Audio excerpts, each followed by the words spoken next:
Hey everybody, and welcome back to the garden. Things are popping here. Let me show you around.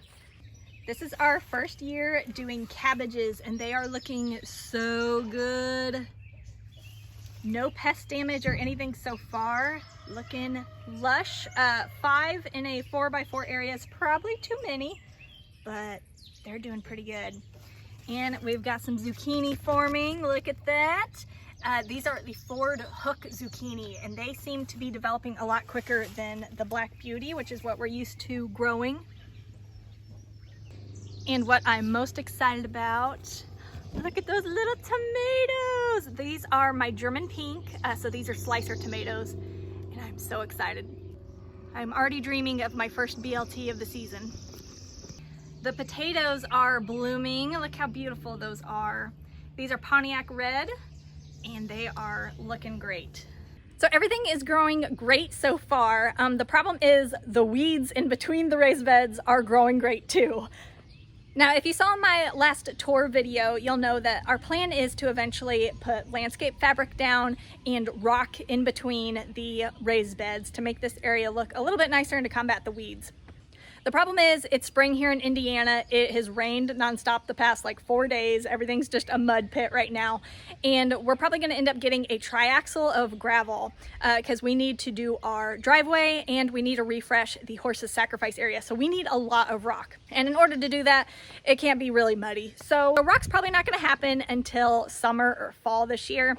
So we gotta do something in the meantime to control all of these weeds. And as you can see, it's mostly plantain. There's a couple different varieties of plantain, which I'm not mad at plantain. You can eat it, but it's just a weed and it grows very fast.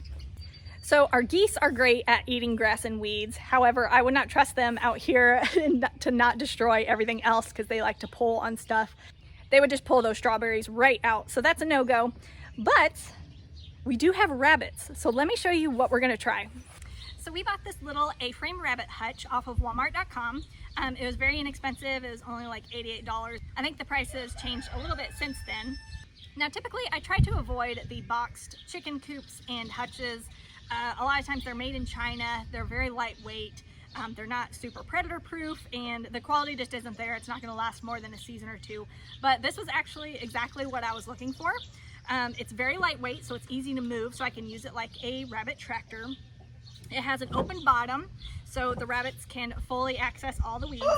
And above all, you know, in this season of my life, I'm really short on time. So it was really nice that this was just delivered to my door. It only took about 30 minutes to set up and it's ready to go. You know, in a year or two, when I'm not chasing around a toddler and working full time and trying to manage everything, I'll build a DIY version of this that will last me a little bit longer. But I think for right now, this will work just fine. It's made out of cedar, which actually surprised me. So I think I'll get at least a season or two out of it. No big deal. So we're just gonna set this in between the raised beds. One of the things that I liked about this is it's only about 2 feet wide, so it'll fit in there just fine. And we'll just move it around every day and let the rabbits do the weeding for us. And hopefully it'll provide them a little bit of an enrichment. One thing you do have to take into consideration, guys, is if you have rabbits that have only been eating pellets and hay, as most do, switching them over to grass and giving them unlimited access, their digestive systems are very sensitive, and so they probably won't do very well with that. So you do have to transition them slowly. Our rabbits, they are a little bit used to eating grass. We give them a few handfuls every day, so it's not going to be a huge change, but we are only going to give them about an hour a day for a while, and then just slowly give them more time over the course of probably a week, just to get their stomachs used to the new food so they don't get sick and die on us. Let me go grab the rabbits and we'll see how they like it. All right, so we have Benny in there. Mr. Benny, he is a big boy. He's a mix across a couple different breeds, but he is mostly Palomino and New Zealand. He's a male, he's about 1 year old, and yeah, he's a big boy. He makes this look really, really tiny, but it's actually pretty decently sized.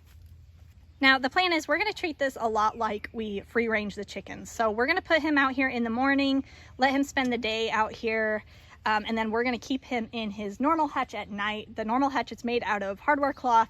It's up off the ground. It's very safe, very predator proof. This one, not so much. I don't know if a raccoon would mess with a rabbit as big as him. Probably, so we're not gonna leave him out here at night. But he is in the garden area that is fenced with chain link. So I'm not worried about a stray dog coming up and knocking this over or a fox coming up. So in this situation, I feel like he'd be pretty safe. but I probably wouldn't trust this as a 24/7 permanent hutch situation.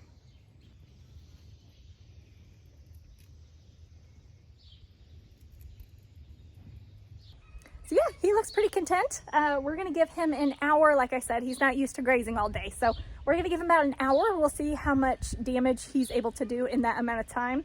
And then we'll go ahead and put him back in his hutch, and we'll switch him out with our other rabbit, which is a Rex doe named Bonnie. And we'll see how much weeding they can do for me today.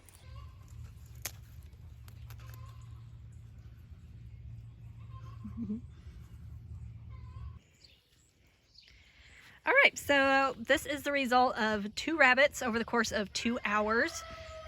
As you can see, there's definitely some digging over here. I don't think they were necessarily trying to like tunnel or get out. I think that was mostly just them trying to create a nice cold, wet spot for them to lay down on because it is very muggy right now. They are very good diggers, so that is something I'm gonna have to keep an eye on to make sure they're not able to escape. And it's kind of hard to tell from all the mud that they've kicked over, but they did eat down the plantain quite a bit. So yeah, guys, we're just gonna keep at it over the next week and see how it goes. You know, best case scenario is we won't have to weed out here as often as we were. Even if Bunny Power isn't able to keep up with the weeds out here and I still have to buy a new weed eater, that would be fine. I still feel like this is a good way to enrich the rabbits' lives and give them a little bit more variety in their food and their daily activities. So I think it's a win-win either way, but only time will tell. So if you haven't subscribed, be sure to do that. We'll be doing a follow-up video to let you know how this goes over the course of the week and beyond. Let me know in the comments down below what type of out-of-the-box thinking you've been doing to experiment in ways to solve problems on your homestead. I would love to read those comments. Thank you guys so much for watching, and we'll see you in the next video. Bye.